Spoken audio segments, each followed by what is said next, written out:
All right, let's move on to a corporate story that we're paying attention to. Just 18 months after taking the job, Salesforce's co-CEO Keith Block is stepping down. Co-founder Mark Benioff is now the sole CEO. Now, when Benioff sort of stepped aside, he was doing so in part so he could spend time on other things. He's been involved in local politics in San Francisco and housing efforts. But it is interesting that he's now stepping aside. The stock is down about 0.8%.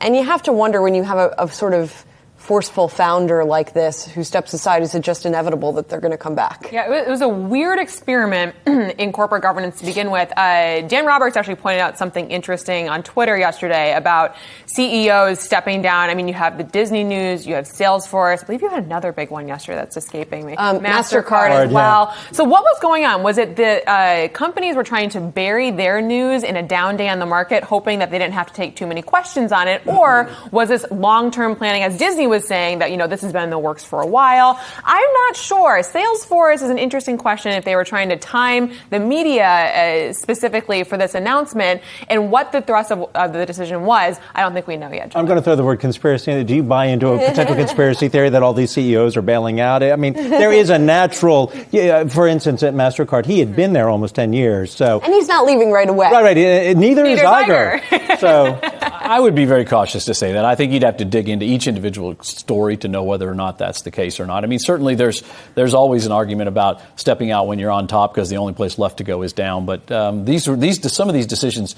that happen immediately, I don't think you just make the decision on the spur of the moment on a given day. Oh yeah, today I'm going to retire. I mean, those are things that take time. So I'd be very cautious about making that assumption. Salesforce is hard too, right? Because of the breadth of the business. I mean, it's a relatively new company too. It's a relatively new company, but it's also got huge clients. I mean, Amazon, Toyota, these companies that are pretty much ubiquitous in consumer life. Salesforce has a piece of it. So the question is, what motivates Salesforce executive decisions? I'm not sure we can point to just one thing because of the